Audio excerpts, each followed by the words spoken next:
मजा आया पहले वीडियो में? मैंने आपसे कहा था कि आप मेरा वीडियो देखिए, आपको 100% चीजें अलग समझ में आएंगी। जो आपके मन में फोबिया बना हुआ है वेक्टर का, वो 100% जाने वाला है। तो जैसा आपने रिप्लाई किया, बहुत अच्छा लगा हमें। इसी तरीके से प्यार बनाए रहिए। आपको एकदम सॉलिड से सॉलिड चीजें समझाने की कोशिश करूंगा और बहुत ही इजी तरीके से। तो पिछले वीडियो में थोड़ी सी बात हम लोगों ने स्केलर और वेक्टर की बात की थी, इंट्रोडक्शन की बात की थी। मैंने थोड़ा सा आगे बढ़ के यूनिट वेक्टर को समझाने की कोशिश करेगी, लेकिन आज हम लोग टाइप्स ऑफ वेक्टर समझेंगे। टाइप्स ऑफ वेक्टर के बाद फिर से यूनिट वेक्टर को इसमें इंक्लूड करते हुए आगे बढ़ेंगे और ऑर्थोगोनल यूनिट वेक्टर की तरफ चलेंगे। फिर इसके बाद हम लोग वेक्टर का रिजोल्यूशन करेंगे, वेक्टर को कैसे हम एक्स एक्सिस और वाई एक्सिस में पार्ट में डिवाइड कर देते हैं, और आगे एडिशन, सब्सट्रैक्शन, इन चीजों को आगे सीखते हुए चलेंगे। आप बिल्कुल भी निराश नहीं होंगे जब आप मेरे पूरे वीडियो सीरीज को फॉलो करेंगे। आप ये पाएंगे कि आपका कॉन्सेप्ट क्रिस्टल क्लियर होगा।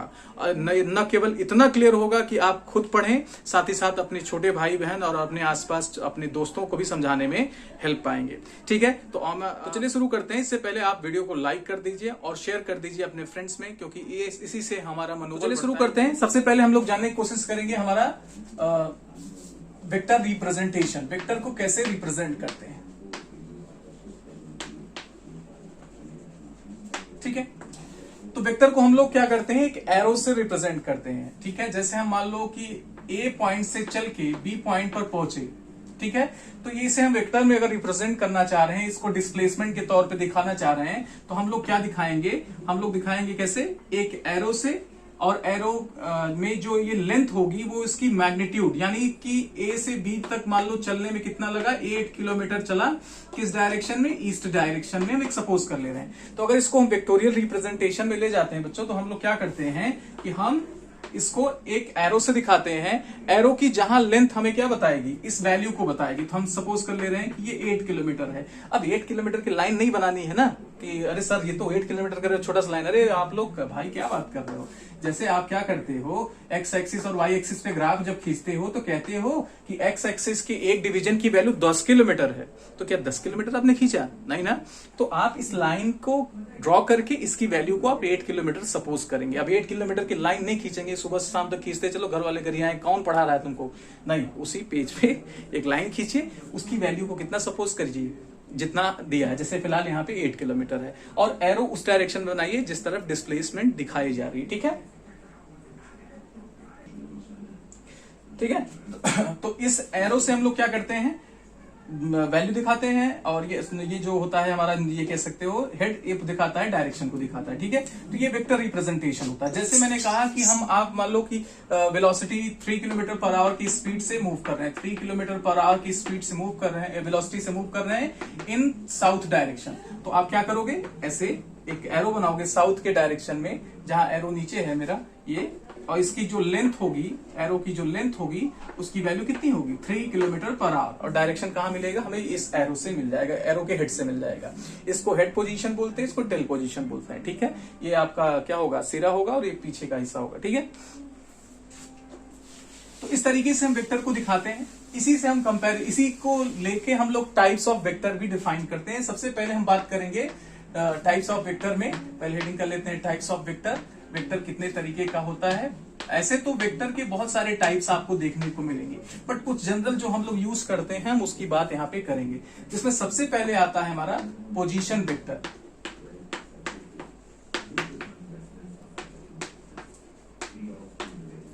पोजीशन वेक्टर, पोजीशन वेक्टर क्या होता है, देखो भाई, हम लोग अभी तक जो बातें करते आए हैं वो हम लोग डेली लाइफ में जैसे बोलते हैं उसी से रिलेट करते बोलते हैं, लेकिन अब हम लोग को क्या करना है, अपने मैथमेटिक्स में चीजों को ढालना है। तो हम क्या करेंगे, जैसे मैंने आपसे पूछा कि आपका घर कहाँ है, तो आपने फोन किया सर कि हमारा घर यहाँ पे है। ठीक है, तो आप अपने आप को क्या किए, रेफरेंस मान के आपने क्या किया, हमें लोकेट किया। फॉर एग्जाम्पल, जैसे मैं मान लो यहाँ पे हूँ, अब चूंकि अलग अलग लोग अलग अलग जगह से देख रहे हैं, इस वजह से मैं कोई जगह का नाम नहीं ले रहा हूँ।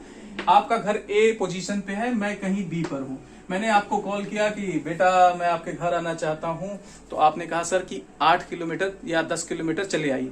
किधर चले आइए, कहाँ चले आइए, हम इधर चले गए, जाना था तुम्हारी तरफ, आना इधर, आगे इधर की तरफ नहीं। सबसे पहले आप क्या करेंगे, पूछेंगे सर आप कहाँ पे हैं, भैया आप कहाँ पे, भाई आप कहाँ पे हैं, जैसे भी, ठीक है। तो उसके अकॉर्डिंग आप हमें क्या करेंगे, सेट करेंगे। तो आपने क्या किया, अपने आप को क्या किया, रेफरेंस मान लिया, अपने आप को एक लोकेशन मान लिया जिसके अबाउट आप हमें क्या कर रहे हो, लोकेट कर रहे हो कि हाँ आप यहाँ पर हैं, ठीक है।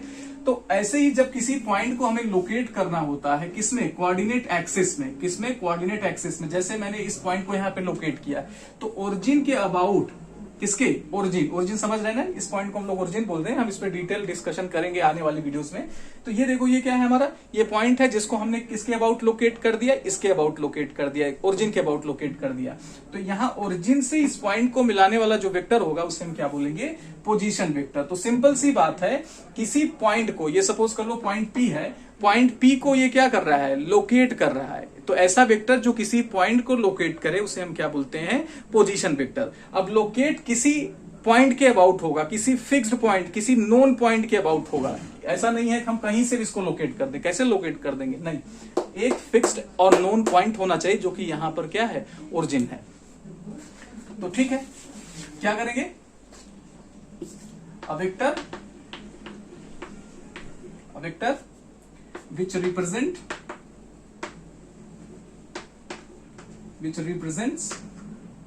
the position of the object, position of the point,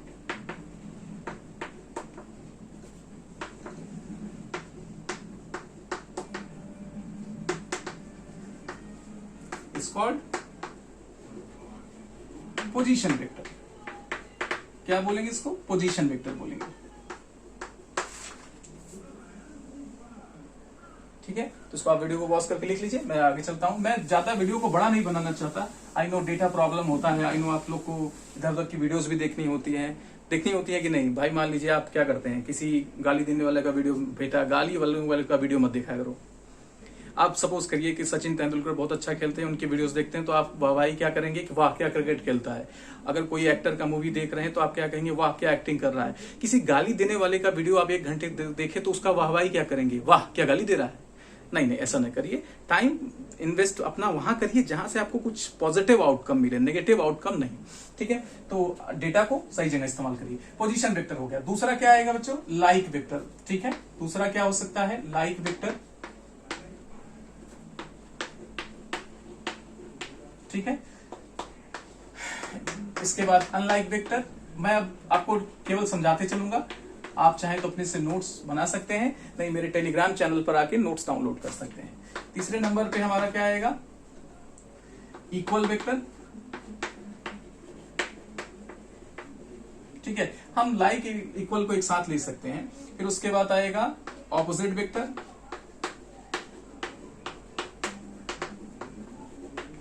ठीक है। इसके बाद बहुत सारे पॉइंट्स में आगे चलते हैं, नेक्स्ट पॉइंट लेते हैं, ऑपोजिट हो गया। यूनिट वेक्टर भी एक टाइप है, ठीक है। यूनिट वेक्टर, जीरो वेक्टर, ठीक है। इन सब की बात करेंगे, कुछ और भी आगे बात करते हैं, ठीक है। तो पहले लाइक वेक्टर की बात करते हैं। दो वेक्टर्स अगर बच्चों क्या है, पैरेलल हैं, तो उनको हम लोग लाइक वेक्टर्स बोलते हैं।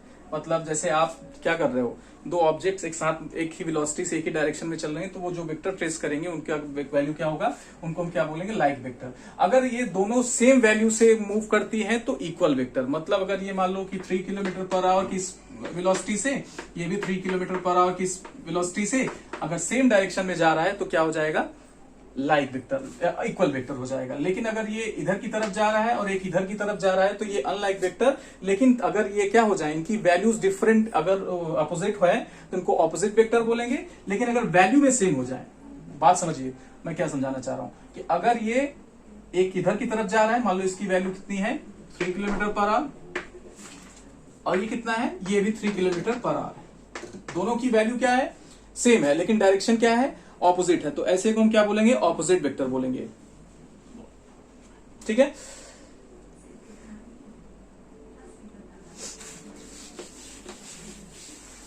जो हमारे लिए जरूरी है वो कुछ पॉइंट्स में जरूरी है, कि जैसे negative of the vector.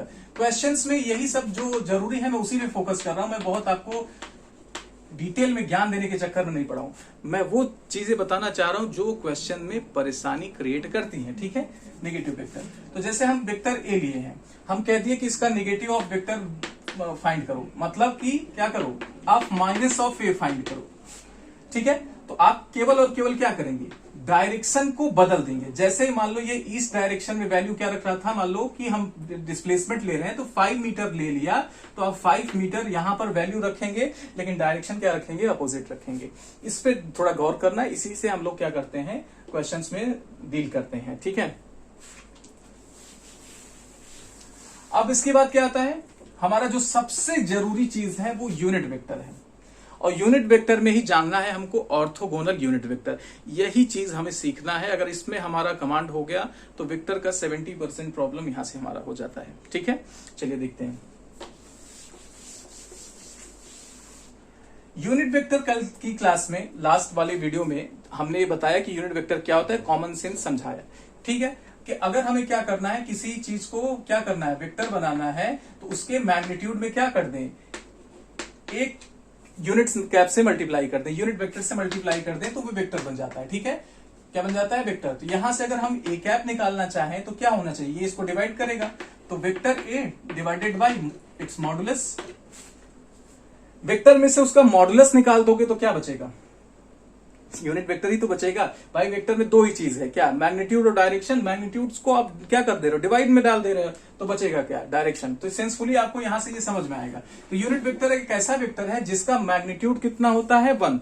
Unit vector का मैग्नीट्यूड कितना होता है, 1। यानी अगर इसका हम मॉडुलस निकालने जाएं तो वैल्यू कितनी आएगी, 1 आएगी। जैसा कि पिछले वीडियो में मैंने बहुत अच्छे से एग्जांपल लेके समझाया था। अगर आपको यहाँ पे, चूंकि हम एक बार समझा चुके हैं तो बार बार उसी चीज को रिपीट नहीं करेंगे, आप उसको जाके पिछले वाली वीडियो में देखिए कैसे मैंने इसको 1 समझाने की कोशिश की है। जिन लोगों ने देखा वो अच्छे से समझ पा रहे हैं इस बात को। तो A cap is equal to 1 आया, तो यूनिट वेक्टर ये तो है। अब हम लोग क्या करेंगे, इसी में सीखेंगे orthogonal unit vector. Orthogonal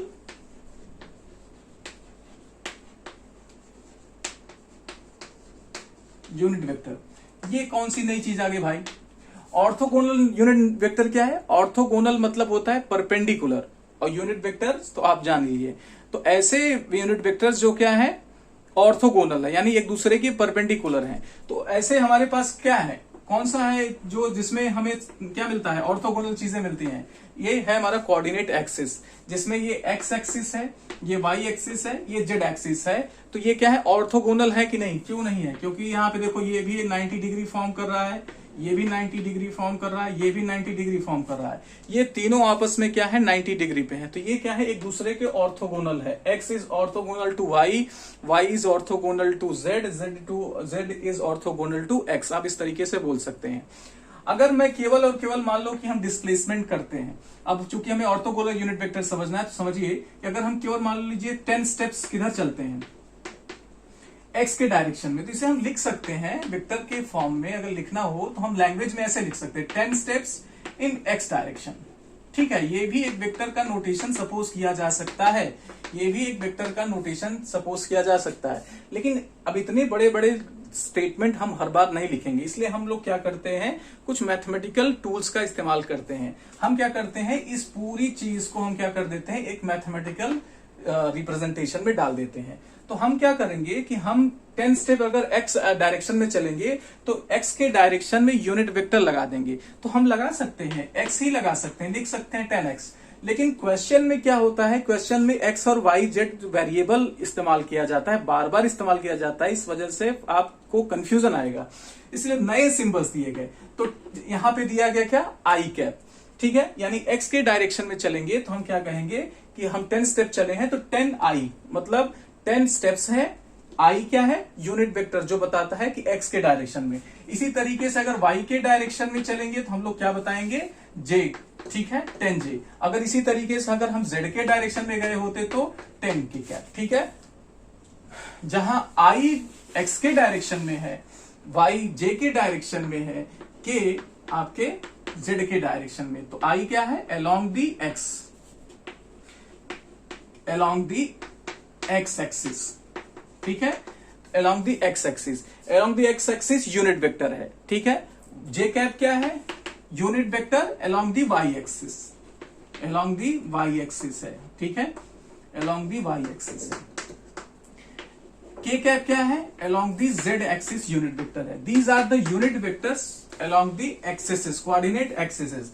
I J K cap, I X के डायरेक्शन में, जे वाई के डायरेक्शन में, के आपका जेड के डायरेक्शन में है। तो चलो हम इसी तरीके से आपको छोटे छोटे एग्जांपल समझाने की कोशिश करते हैं। मैंने बोला कि आप क्या किए, 20 स्टेप्स गए जेड के डायरेक्शन में, ठीक है, से वेक्टर फॉर्म में लिखो, कोई बात नहीं सर जी, मैंने लिख दिया। ये क्या हो गया, ये मान लो हमने एक पोजीशन वेक्टर लिया क्या, 20 के कैप। मैंने कहा कि नहीं, आप नेगेटिव वाई डायरेक्शन में गए, कितने, 20 स्टेप से गए, तो आप क्या करोगे, कुछ नहीं करोगे। के की जगह, चूंकि वाई के डायरेक्शन ले रहे हैं, किसके डायरेक्शन में, वाई के डायरेक्शन में ले रहे हैं, तो आप ए से ही मान लो या बी से सपोज कर लो, तो हम लोग क्या करेंगे इसे, 20 steps in Y direction, negative Y direction. तो नेगेटिव वाई डायरेक्शन होने की वजह से हमें क्या दिखाना होगा, नेगेटिव वाला वैल्यू दिखाना होगा। इसलिए हम इसमें क्या करेंगे, माइनस जे कैप, तो ये क्या आ जाएगा, -20 जे कैप। ठीक है,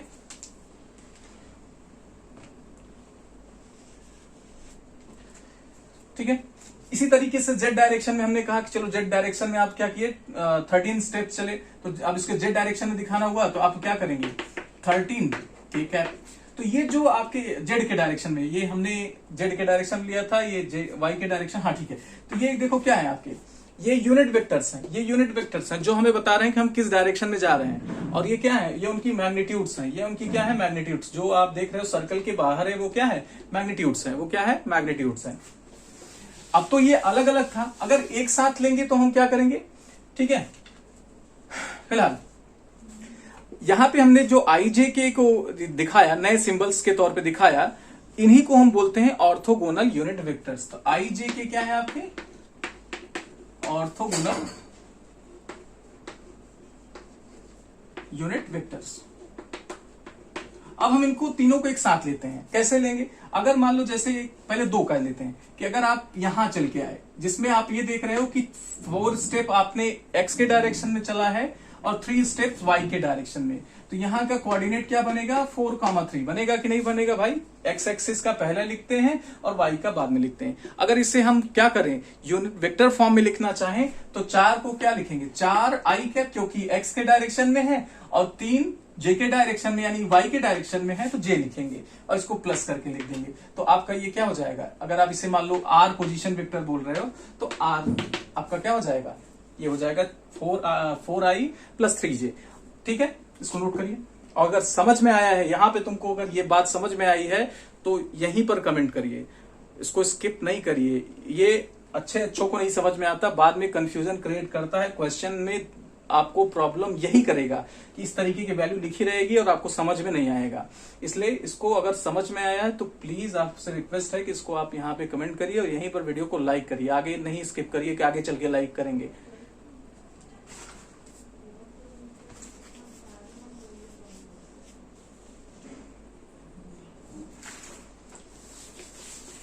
चलिए अब इसके बाद देखो क्या करेंगे हम लोग। इसके बाद हम लोग देखेंगे कि अगर मैंने तीनों एक्सिस को साथ ले लिया, जैसे X axis, Y axis, Z axis, तीनों को एक साथ ले लिया। अब तीनों की वैल्यू में मान लीजिए हम क्या किए, एक्स एक्सिस के डायरेक्शन में 3 चले, वाई के डायरेक्शन में 4 चले, जेड के डायरेक्शन में 5 चले।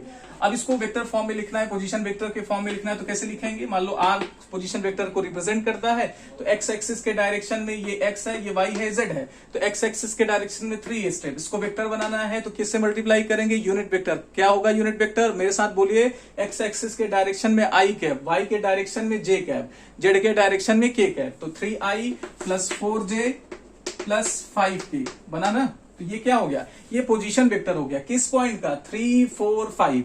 क्या दिक्कत है वेक्टर में, क्या तकलीफ है, कुछ तो नहीं, एकदम आसानी से हम समझ रहे हैं कि नहीं, एकदम आसानी से समझ रहे हैं, इजी तरीके से समझ रहे हैं। इसी का लोग फोबिया बनाते हैं कि वेक्टर बहुत टफ है। टफ नहीं है, टफ बनाया जाता है, आपको बेवकूफ बनाने का ये धंधा है। टफ नहीं है, नई चीज है, नए तरीके से टैकल करना सिखाना चाहिए। पहले दिन बताएंगे, आएंगे बहुत टफ है, अरे काहे का टफ है भाई, और टफ है तो तुम क्या कर रहे हो, एकदम टफ नहीं है। आप आराम से, नई चीज है तो थोड़ा टाइम दे के सीखिए, टफ नहीं है। हमें क्या होता है कि हम भाई जिस रफ्तार से आते हैं 10th तक, हम सोचते हैं उसी रफ्तार से इस चीज को सीख लेंगे, नहीं, थोड़ा सा स्पीड को, मेंटल स्पीड को स्लो करना होता है। कि टफ नहीं है, नया है, थोड़ा सा कॉन्सेंट्रेट होने की जरूरत है। ठीक है, फोबिया मत पालो, किसी के कहने पे मत जाओ। देखो आसानी से समझ में आ रहा है कि नहीं, हाँ जरा सर इसका लिख के दिखाओ ना, अपनी कॉपी पे लिख के दिखाओ, वीडियो को रोक के देखो, -3, 4 - 5, जरा इसका वेक्टर फॉर्म लिख के दिखाओ ना, वीडियो को रोक के लिखना, अपने से लिखना। -3i + 4j - 5k, यही आ रहा है। वेक्टर फॉर्म में लिख ले रहे हो कि नहीं लिख रहे हो? -3i + 4j - 5k अगर लिख लिया तो लाइक बनता है कि नहीं बनता है? एक ही वीडियो को लाइक करके फिर डिसलाइक नहीं करना है भाई, लाइक ही करना है। अगर कर दिया तो बहुत अच्छा, नहीं किया तो करते जाओ, क्योंकि करोगे वीडियो लाइक तब हमें समझ में आएगा कि हम सही डायरेक्शन में जा रहे हैं। हम केवल भोंपा नहीं बजा रहे हैं आ करके, नहीं भाई, आपका ही लाइक हमें या कमेंट हमें ये बताएगा कि हम कैसे जा रहे हैं। अगर आपको दिक्कत भी है, पॉजिटिव तरीके से अगर आपको दिक्कत है, तो आप मेरे कमेंट में इस सेक्शन में बताइए सर कि हमें ये चीजें नहीं समझ में आई, या इसको बेहतर समझाने की कोशिश करिए। मैं पर्सनली आपको वीडियो कॉल पे समझाऊंगा, लेकिन आपको थोड़ा मुझे पॉजिटिवली सपोर्ट करना होगा। -3i + 4j - 5k, ठीक है। तो इस तरीके से हम वेक्टर लिख सकते हैं कि नहीं। ये ऑर्थोगोनल यूनिट वेक्टर लिखने का तरीका हुआ कि अगर आपको ऑर्थोगोनल यूनिट वेक्टर फॉर्म में अगर आपको क्या करना है, किसी पॉइंट के पोजीशन वेक्टर को लिखना है, तो इस तरीके से लिखा जाएगा, ठीक है। वेक्टर के और भी टाइप है, मैं आपको पहले कह दे रहा हूं, वो क्वेश्चन आते वक्त हम समझाते जाएंगे। ये वो उससे हमारा कोई चीज अभी आगे का कॉन्सेप्ट रुकेगा नहीं। हाँ, आप देखें उदास हो जाएं और मुझे गाली दें कि अरे ये क्या बता रहा है, नहीं, उन चीजों से मेरा आपका कोई नुकसान नहीं होने वाला। जब क्वेश्चंस करेंगे तो हम वहीं पर कॉन्सेप्ट बताते हुए आपको वही बताएंगे। फिलहाल हम जो चीजें हमें दिक्कत करती हैं, हमारा फोकस उस पर है, ठीक है। तो ये क्लियर हुआ। आगे चलते हैं हम लोग, फिर इसके बाद जानते हैं जो सबसे जरूरी चीज है, जरूरी तो हालांकि सभी पार्ट है, रिजोल्यूशन ऑफ वेक्टर। किसी वेक्टर को हम कैसे रिजॉल्व करेंगे? रिजॉल्व मतलब ब्रेक कर देना, इजी पार्ट्स में देख लेना, या किसी चीज को क्या कर देना, उसके कंपोनेंट्स को जान लेना, ठीक है। तो रिजोल्यूशन ऑफ वेक्टर को हम दूसरा कहते हैं कि कंपोनेंट निकालना। क्या निकालना? कंपोनेंट निकालना। अभी इसको सीखो, फिर मैं इसका ट्रिक बताऊंगा, आप चुटकियों में करेंगे और करेंगे करके बताइएगा। चलिए, अब हम क्या करते हैं, एक वेक्टर लेते हैं, या जैसे आप ये समझो कि मैंने ये कहा कि ये कोई पॉइंट है, ठीक है। मैंने कहा ये कोई पॉइंट है, आप इसका क्या करो, x वैल्यू और y वैल्यू निकालो। तो आपने कहा क्यों नहीं सर, ये तो क्लास 10th की प्रॉब्लम है, कर लेंगे। x एक्सिस पे परपेंडिकुलर डालेंगे, जहां पे कट करेगा वही x वैल्यू हो जाएगा। y एक्सिस पे परपेंडिकुलर डालेंगे, जहां कट करेगा वो y हो जाएगा। सपोज क्या ये 3 पे कट किया, ये 4 पे कट किया, तो आपने कहा सर ये 3,4 है, हाँ यही तो है। तो आपने इस पॉइंट का क्या कर दिया, रेजोल्यूशन कर दिया। एक आपने x एक्सिस के अलॉन्ग जान लिया, एक y एक्सिस के अलॉन्ग जान लिया, तो ये 2 पॉइंट से मिलके ये पॉइंट निकल के आया। ऐसे ही अगर एक कोई वेक्टर दिया हुआ है, ठीक है, अगर ये कोई एक वेक्टर दिया हुआ है, इसका मैं जानना चाहता हूं कि ये x में कितना आगे बढ़ा है, y में कितना आगे बढ़ा है, तो यही तो क्या हो गया, रिजोल्यूशन ऑफ वेक्टर। इसी को हम क्या बोलेंगे, रिजोल्यूशन ऑफ वेक्टर। तो अगर आपको ये वेक्टर दिया है तो ध्यान देना कि आप क्या करोगे, इसी के टेल पोजीशन से, टेल पोजीशन मतलब पीछे वाले, ये हेड पोजीशन है, ये टेल पोजीशन है, टेल पोजीशन से एक्स एक्सिस और वाई एक्सिस बनाएंगे। तो क्या सर हमेशा ऐसे ही दिया रहेगा? नहीं भाई, ऐसे भी दे सकता है, क्यों नहीं दे सकता? तो ऐसे देगा तो एक्स एक्सिस ये हो जाएगा, वाई एक्सिस ये हो जाएगा। अच्छा, ऐसे दे दिया तो कोई बात नहीं, एक्स ये वाई हो जाएगा, ये एक्स एक्सिस हो जाएगा। जिस डायरेक्शन में उसका प्रोपगेशन है, जिस डायरेक्शन में वो बढ़ रहा है, उसी के डायरेक्शन में एक्स एक्सिस और वाई एक्सिस बनाई। ये इधर की तरफ बढ़ रहा था तो ये एक्स एक्सिस हो गया, ये वाई एक्सिस हो गया। ये इधर की तरफ बढ़ रहा था, नीचे की तरफ, शायद नहीं दिख रहा, लेकिन आपको समझ में आ रहा है कि ये एक्स एक्सिस है, ये वाई एक्सिस है। इसी तरीके से हम लोग इसमें डील करते हैं, इसमें फॉर्मूला डेरिवेट करते हैं, इसलिए पहले ही बना दिया। आप किसी को भी लेके कर सकते हो, ठीक है। तो इसमें यह जानना है कि एक्स एक्सिस में कितना बढ़ रहा है और ये वाई एक्सिस में कितना बढ़ रहा है। काम वही है। ऐसे क्या करेंगे, परपेंडिकुलर डालेंगे। ये सपोज कर लीजिए ये वेक्टर ए है, ए से मुझे बहुत प्यार है इसलिए मैंने ए लिखा हुआ है, इसका गलत मैसेज मत लेना, लेकिन ए पहले आता है यार पागल लड़के। ये ए है, ठीक है। अब ए एक्स एक्सिस पर कितना है, वाई एक्सिस पर कितना है, इसकी वैल्यू यही निकालना है। तो इसके लिए हमने क्या किया, इसके हेड पोजीशन से परपेंडिकुलर डाला। तो यही वैल्यू फाइंड कर लें, तो ये क्या हो जाएगा, आपका रिजोल्यूशन हो जाएगा एक्स एक्सिस पे और वाई एक्सिस पे, ये वाई एक्सिस पे आएगा। सपोज कर लो ये वैल्यू ए एक्स है और ये वैल्यू क्या है, ए वाई है। ये मान लो कि एक्स एक्सिस के साथ थीटा बना रहा है। तो जरा ये वैल्यू बताओ, अगर ट्राइंगल हम लोग ए बी सी ले लें, तो in triangle A B C आपका ए एक्स कितना होगा। ध्यान से देखिएगा, ये वैल्यू हमें पता होगा, इस वेक्टर की वैल्यू पता होगी, यानी इसका मॉडुलस पता होगा। वेक्टर ए का मॉडुलस हमें पता है, ठीक है, ये हम ए बोल दे रहे हैं मान लो, ठीक है। तो ये लेंथ वेक्टर का कितना है, ये ए ही है, तो ये ए है, तो आपका इस तरीके से ट्राइंगल है, ये ए है, आपको ये निकालना है, ए एक्स निकालना है, और आपको पता है क्या, थीटा।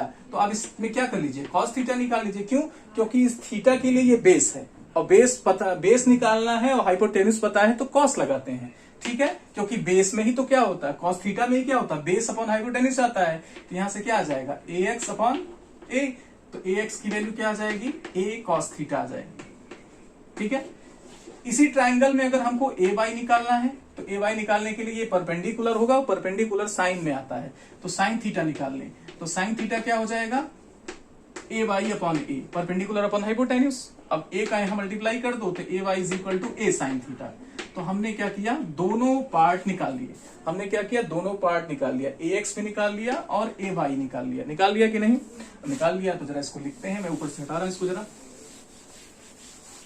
तो एक वेक्टर का हमने क्या किया, इसका एक्स पार्ट कितना है, एक्स पार्ट है ए एक्स की वैल्यू कितना है, ए कॉस थीटा, और वाई पार्ट कितना है, ए साइन थीटा, ठीक है। अभी मैंने कहा कि एक क्या करो, एक 3,4 का कोई आपके पास पॉइंट है, उसे वेक्टर बनाओ। तो कैसे बनाया आपने, बताओ। आपने क्या किया, एक्स के साथ क्या किया, 3i कर दिया, एक्स के साथ क्या किया, मतलब 3 वैल्यू थी 3i, और जो वाई के साथ जे कैप का मल्टी 4j कर दिया। तो यहाँ पे इसकी एक्स वैल्यू ए कॉस थीटा है, वाई की वैल्यू क्या, ए साइन थीटा। यही तरीके से फॉलो करो। तो क्या करोगे आप, ठीक है, ए एक्स आई कैप, ए वाई जे कैप, इसी को हम क्या कह रहे हैं, ये वेक्टर हो गया। वेक्टर हुआ कि नहीं। अब इनकी वैल्यूज रख दो। तो आपने क्या किया, गिवन वेक्टर को आपने उसके पार्ट्स में डिवाइड कर दिया, ए कॉस थीटा आई कैप, क्या किया जाए भाई, चाक घिसने की किस्मत है, भगवान ने यही लिखा है, डिजिटल बोर्ड का नहीं हो पा रहा जुगाड़, तो इसी से काम चलाइए। आपके सपोर्ट में अगर कभी ऐसा मौका आया कि हम डिजिटल बोर्ड पे ले पाए, तो आप वहां पे भी इस तरीके से नॉलेज गेन करिएगा। कंटेंट पे जोर दीजिए, नॉलेज पे जोर दीजिए, चीजों पे मत दुखी रहिए। ए कॉस थीटा आई कैप, ए साइन थीटा जे कैप, जिसमें ये क्या है बेटा, ये आपका हमारा एक्स पार्ट है, और ये क्या है, वाई पार्ट है ना, है कि नहीं। तो हमने क्या किया, गिवन वेक्टर के एक्स पार्ट को भी जान लिया और वाई पार्ट को जान लिया। इसको बोलते हैं कंपोनेंट, इसको एक्स कंपोनेंट बोलते हैं, इसको वाई कंपोनेंट, मतलब एक्स वाला भाग वाई वाला भाग। क्या दिक्कत है, जैसे हमने अभी पॉइंट में देखा कि x भाग 3 था, y भाग 4 था, मतलब x का पार्ट 3 था, y का पार्ट 4 था। तो गिवन वेक्टर को इस तरीके से रिजॉल्व किया जाता है। ठीक है, आज के वीडियो में इतना ही, क्योंकि हम जिस कमरे में बना रहे हैं उस कमरे में टेम्परेचर बहुत ज्यादा है, हम स्वेटिंग करते जा रहे हैं, पसीना निकलता जा रहा है, हम फैन नहीं चला सकते क्योंकि आपको पंखे का इशू होगा। आप वीडियो को देखते चलिए, और हम इसी तरीके से 2 से 3 वीडियो में वेक्टर कवर करेंगे। हम केवल उन चीजों पे ज्यादा फोकस कर रहे हैं जो मेन है, या जिन चीजों से क्वेश्चंस होने लगते हैं, और 99 मोर देन 99% क्वेश्चंस होते हैं। एक आध क्वेश्चन में कॉन्सेप्ट आएगा तो मैं उसी जगह बता के तब क्वेश्चन करूंगा, और आपका कोई क्वेश्चन फंसेगा तो उसके लिए मैं हूं, ठीक है। तो वीडियो को लाइक करें, चैनल को सब्सक्राइब करें और शेयर करें, ठीक है। शेयर करें, शेयर करने में कुछ नहीं जाता। आपको लगता है लाइक कर दूंगा तो सर जी करोड़ों रुपए कमा जाएंगे। जिस दिन करोड़ों कमा जाएंगे उस दिन बताना, अगर तुम्हारा भी हिस्सा होगा तुमको भी देंगे, ठीक है। तो अभी वो दिन नहीं है, अगर आएगा तो जरूर आएगा। तो लाइक सब्सक्राइब जरूर करें और सपोर्ट करें। चलिए, थैंक यू।